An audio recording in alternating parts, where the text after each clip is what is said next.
जब मैंने आपसे हाथ जोड़कर माफी मांग ली कि भाई मेरी हैसियत नहीं है, समझे, हम लोग गरीब लोग हैं, अगर मुझे लोग चंदा ना दे तो मैं चुनाव भी ना लड़ पाऊं। जबरदस्ती मुझे हरा दिया, जनता ने नहीं हराया मुझे, पर प्रशासन ने हराया था। तो प्रेस के माध्यम से जानकारी मिली, मुझे पता नहीं, और पता थी अनुशासनहीनता की। मुझे ये नहीं समझ में आया कि क्या अनुशासनहीनता की। मेरा अपना व्यक्तिगत हित कहाँ से था इसमें? मैं पार्टी के हित की बात कर रहा था, तो मुझे नहीं समझ में आया कि कहाँ से मुझे 1 मिनट में निष्कासन का पत्र मिला। मैं तो जनता का आदमी हूँ, सड़क पे लड़ने वाले लोगों में हूँ। मैं संघर्ष कर करके राजनीतिक जीवन में यहाँ तक पहुँचा हूँ, तो मेरा पूरा जीवन ही संघर्ष में गुजर गया। फिर नमस्कार, पत्रिका के लिए मैं शिवमणि त्यागी। हमारे साथ कद्दावर नेता इमरान मसूद जी हैं, और आपको पता ही है जैसा कि अभी चल रहा है, उन्हें बसपा से निष्कासित कर दिया गया है। और ये पहली बार है जब इमरान मसूद को किसी पार्टी से निष्कासित किया गया हो। ऐसे में हम उनसे बात करेंगे। इमरान जी, जो पूरा मामला है उस पर एक बार बताइए, क्या आपको कहाँ से जानकारी मिली निष्कासित होने की? देखिए, मुझे तो प्रेस के माध्यम से जानकारी मिली, मुझे पता नहीं, और पता थी अनुशासनहीनता की। मुझे ये भी नहीं समझ में आया कि क्या अनुशासनहीनता की। आप मुझे कोई नोटिस इशू करते तो मैं जवाब देता, तो पता चलता कि मैंने क्या अनुशासनहीनता की। आप लेटर में ही लिख देते कि मैंने अनुशासनहीनता का कौन सी पार्टी की लाइन है जो मैंने क्रॉस की जिसमें अनुशासनहीनता हो गई। तो आपको कोई लेटर भेजा गया है? नहीं। आपकी बहन जी से बात हुई इसके बाद? नहीं, मेरी कोई बात नहीं बहन जी से। जो उन्होंने भेजा बस, उसके बाद कोई बात नहीं। तो आप बसपा में आए थे, कितने दिन आप बसपा में रहे? क्या योजना थी आपकी बसपा के साथ आगे बढ़ने की? और अब जब आपको निष्कासित किया गया है और उसके कुछ ही देर बाद आपके जो भाई हैं उनको भी, और ये खबरें आई सोशल मीडिया पर, आपके पूरे फैमिली को, जो भी लोग आपके मेंबर थे बसपा में, उन सभी को निष्कासित कर दिया गया। देखिए, मैं बसपा में आया था एक मकसद के साथ। मकसद था दलितों का, शोषितों का, वंचितों के अधिकार की जो लड़ाई बाबा साहब भीमराव अंबेडकर ने शुरू की, साहब मान्यवर काशीराम ने उसको परवान चढ़ाने का काम किया, और बहन जी के नेतृत्व में उत्तर प्रदेश के अंदर सरकार बनी। गरीबों को अधिकार दिलाने का काम जो साहब मान्यवर काशीराम ने किया, मैं उस मूवमेंट को मजबूत करने के लिए आया था, और हमने यही बात की कि ये मूवमेंट मजबूत होना चाहिए। आज जिस प्रकार से, क्योंकि जब भारतीय उसके सलाहकार परिषद जो है, उसकी आर्थिक सलाहकार परिषद के चेयरमैन, उनका बयान आया कि Kesavananda Bharati case Supreme Court का जो आदेश है वो लागू नहीं होगा उस सूरत में जब हम संविधान बदलेंगे, क्योंकि वो संविधान के संबंध में था, हम संविधान को बदल रहे। तो जब बाबा साहब अंबेडकर के दिए हुए उस पवित्र ग्रंथ जिसका नाम भारतीय संविधान है, उसको बदलने के लिए चर्चा होने लगे, उस सूरत में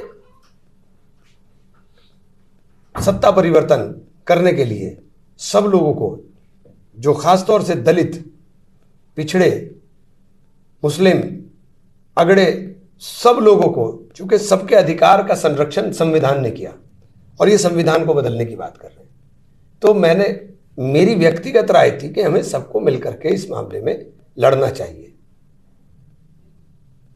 मैंने मूवमेंट बचाने की बात की, और वो भी मैंने कमरे के अंदर की, कमरे के बाहर नहीं की। मैंने मूवमेंट को बचाने की बात की कि मूवमेंट बचना चाहिए। पार्टी जो 2007 में सत्ता के शीर्ष पर हो, अपने दम पे सरकार बनाए, 2012, 2014, 2017, 2022 में आके इतना दम तोड़ दे कि केवल एक सीट पर सिमट जाए, तो 2024 का प्रदर्शन हमारा बहुत अच्छा हो और पार्टी हमारी तरक्की करे। इसलिए मैंने कुछ सुझाव थे, वो सुझाव इसलिए रखे कि वो पार्टी के हित के थे। मेरा अपना व्यक्तिगत हित कहाँ से था इसमें? मैं पार्टी के हित की बात कर रहा था, तो मुझे नहीं समझ में आया कि कहाँ से मुझे 1 मिनट में निष्कासन का पत्र मिल गया। तो क्या ये बात किसी को हजम नहीं हुई बीच वाले लोगों को? मुझे नहीं पता कि ये लोग उस मूवमेंट को खराब ही कर रहे हैं या ये पार्टी को ही खत्म करना चाहते हैं। मुझे समझ में नहीं आया, मुझे खुद नहीं समझ में आया, मैं क्या जवाब दूं। आपको क्या लगता है, इस निष्कासन के बाद इमरान मसूद को नुकसान होगा या बसपा को? देखिए, मैं तो जनता का आदमी हूँ, सड़क पे लड़ने वाले लोगों में हूँ। मैं संघर्ष कर करके राजनीतिक जीवन में यहाँ तक पहुँचा हूँ, तो मेरा पूरा जीवन ही संघर्ष में गुजर गया। फिर लेकिन एक बात तय है कि मैं उस मूवमेंट को जो मूवमेंट साहब काशीराम का था बहुजन के लिए, मैं उस मूवमेंट की गति को कम से कम जितनी मेरे दम है उससे कम नहीं होने दूंगा। मैं दलितों के लिए, शोषितों के लिए, वंचितों के लिए आवाज़ उठाता रहूँगा। ये अपने वोटों के समीकरण की वजह से तो नहीं कह रहे हैं आप? नहीं, मेरे वोटों के समीकरण तो, एक बात तो बताइए, वोटों के समीकरण की बात केवल सहारनपुर में होगी? मैं तो सब जगह की बात कर रहा हूँ। मैं तो पार्टी के उस लाइन की बात कर रहा हूँ जिस लाइन के लिए बहन जी ने मुझे आशीर्वाद दिया था।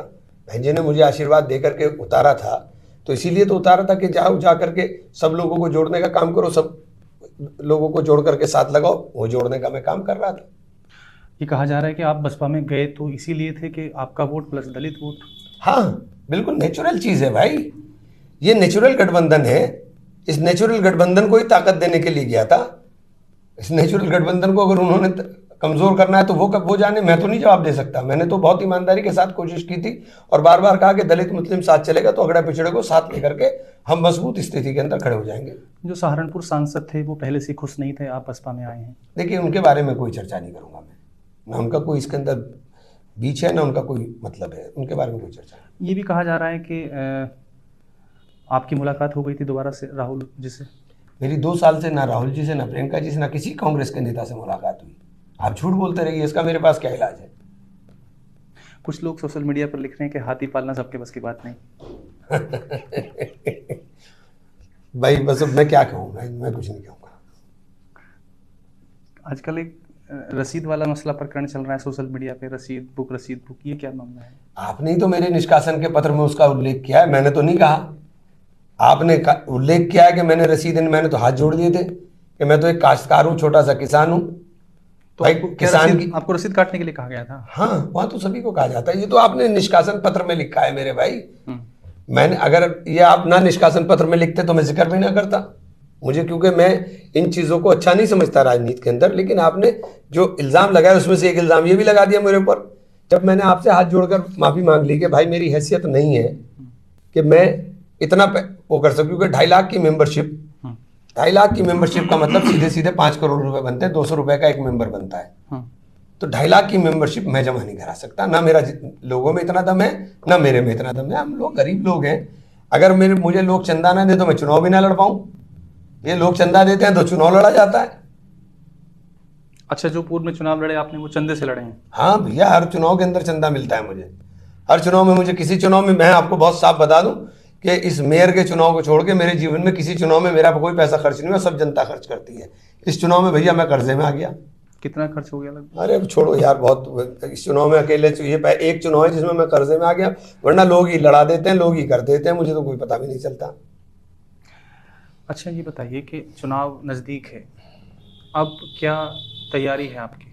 हम 10 तारीख को अपने साथियों को बुलाया, क्योंकि इमरान मसूद अपने आप में कुछ नहीं है। इमरान मसूद का वजूद साथियों से है। मैंने 10 तारीख को साथियों को बुलाया, उनसे चर्चा करूँ, उसके बाद निर्णय करेंगे जो भी होगा। अब चुनाव जब आप लड़ेंगे तो क्या किसी पार्टी का सहारा लेंगे, गठबंधन करेंगे, या निर्दलीय चुनाव लड़ने की बात हो सकती है? इन सब चीज़ों के ऊपर 10 तारीख के बाद चर्चा करेंगे। ये 10 तारीख की मीटिंग में सब लोग हमारे साथ ही तय करेंगे कि क्या करना है, क्या नहीं करना है। एक अंतिम सवाल ये है कि क्या आपको पछतावा हो रहा है कि आप बसपा में क्यों गए थे? देखिए, ये पछतावा इस बात का नहीं हो रहा, दुख हो रहा है इस बात का कि मैंने बहुत ईमानदारी के साथ काम करने की कोशिश की थी और मैंने चाहा था कि पार्टी जीते। यहाँ सड़क पे चलते हुए किसी आदमी से पूछ लीजिए कि इमरान मसूद की क्या स्थिति थी चुनाव के अंदर। हम लोग एक तरफा चुनाव जीत रहे थे। लोकसभा की चुनाव की तैयारी के लिए बहन जी ने मुझे कहा था, हम एक तरफा चुनाव जीत रहे थे। जीतती हुई सीट को हार की झोली में डालने का काम क्यों किया गया, ये समझ से बाहर है कि आप पार्टी को क्यों खत्म करना चाह रहे हैं, आप क्यों इस मिशन मूवमेंट को बर्बाद करना चाह रहे हैं। आपको निष्कासित करके? मुझे निष्कासित करके नहीं, मैं केवल अपनी बात नहीं कर रहा हूं कि आप एक सीट पर रुक गए, जो आज एक बिल्कुल क्लियर कट मैसेज है कि जीत। सहारनपुर में 8000 वोट मिले थे बहुजन समाज पार्टी को 2022 में। अभी मेयर के चुनाव में 1.5 लाख वोट मिला। तो आप जीते, यहाँ पे जीता हुआ चुनाव था, ये जबरदस्ती हमारा आ गया, सब जानते हैं। लाठी डंडा चलाया, आपको मेरे वोट नहीं डालने दिए, सारी दुनिया को पता है कि वोट नहीं डालने दिए, मेरा हजारों वोट रोक दिया, सारे सोशल मीडिया के ऊपर चला, जबरदस्ती मुझे हरा दिया। जनता ने नहीं हराया मुझे, पर प्रशासन ने हराया था। तो अब आप जीती हुई सीट को हार की तरफ डाल रहे हो, ये समझ से बाहर है। आपकी अंतिम बार मायावती से कब बात हुई थी? मैं जिस दिन मीटिंग में गया था उस दिन हुई थी। इससे पहली जो मीटिंग थी उसमें गया था, तब हुई थी। तब उस दौरान कोई ऐसी बात? यही कहा था जो बताया आपको मैंने कि जाओ जाके लोकसभा की तैयारी करो। तो हमने इमरान मसूद जी से बात की और अभी उन्होंने कुछ भी कहने से इनकार कर दिया है। उनका कहना है कि वो खुद कोई निर्णय नहीं करते, उनकी ताकत उनके जो वोटर्स हैं, उनके जो समर्थक हैं, वो लोग हैं। वो लोग, उन्होंने 10 तारीख को उनकी मीटिंग बुलाई है और उस मीटिंग के बाद ही निर्णय होगा कि आगे वो क्या करेंगे।